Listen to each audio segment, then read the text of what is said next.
BB Shafika Sona Hamli kitchen షార్ట్స్కి స్వాగతం అండి. ఇవి చేమదుంపలండి, ఉప్పుతో బాయిల్ అవుతున్నాయండి. వీటితో ఇప్పుడు మనం టేస్టీ కర్రీ తయారు చేద్దామండి. చూడండి, చూస్తున్నారు కదండి. అరవీస్ని ఈ విధంగా పిల్స్ తీసేసామండి. అదేనండి చేమదుంపలండి. పై పిల్స్ అంతా తీసేసి బాయిల్ చేసాం కదండి. బాయిల్ చేశాక ఆ పిల్స్ అన్నీ తీసేసి ఈ విధంగా వాటర్లో పెట్టామండి. చిన్న పీసెస్ లాగా కట్ చేసి ఇక ఆయిల్లో కర్రీ లీవ్స్, పచ్చిమిర్చి, పెద్దల్లిపాయలు ఫ్రై అవుతున్నాయండి. కొన్ని టామరైట్ అండి, అదేనండి చింతపండు రేకల్ని వాటర్లో నానబెట్టామండి. ఒక టమాటా పీసెస్ అండి. ఇప్పుడు మనం అరవి కట్ట అంటే చేమదుంపల పులుసు తయారు చేస్తున్నామండి. తప్పకుండా మా వీడియోని తిలకించండి. ఒక స్పూన్ అల్లం చిన్నులపాయల పేస్ట్ అండి. చూస్తున్నారు కదా, ఒక స్పూను అల్లం చిన్నులపాయల పేస్టు, ఒక స్పూన్ కోకో పౌడర్ అండి,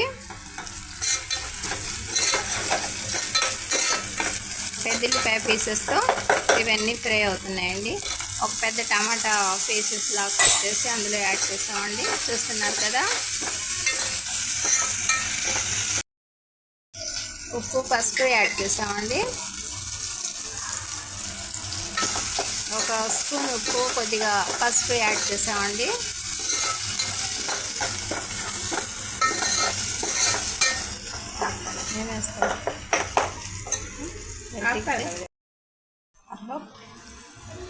అన్ని ఈ విధంగా ఫ్రై అవుతున్నాయండి. ఇప్పుడు మనం ఇక రెడ్ చిల్లీ పౌడర్ యాడ్ చేద్దామండి. ఒక స్పూన్ రెడ్ చిల్లీ పౌడర్ అండి.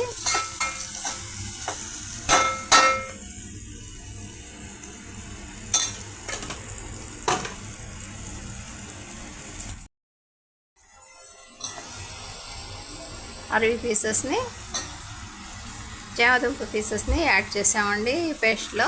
చూస్తున్నారు కదా,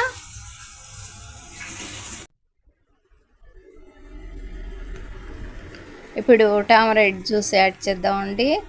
మన టేస్ట్ని అనుసరించి కొంతమందికి కొద్దిగా పులుపు ఎక్కువ, కొంతమందికి తక్కువ కావాలనిపిస్తుంది కదండి. ఇక ఉప్పు కారం హెచ్చు తగ్గులన్నీ మనం సరి చూసుకొని మన అరవి కట్టని రెడీ చేసేసామండి. దాదాపుగా పూర్తయిపోతుందండి. మా ఈ వీడియో నచ్చితే లైక్ చేయండి, షేర్ చేయండి ప్లీజ్.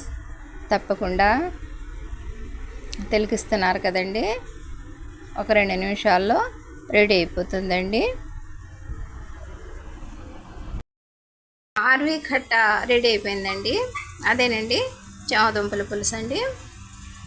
మా ఈ చిన్ని వీడియో నచ్చితే బీబీ షఫికా సోనా హమ్లీ కిచెన్ షార్ట్స్ని లైక్ చేయండి, షేర్ చేయండి, సబ్స్క్రైబ్ చేయండి.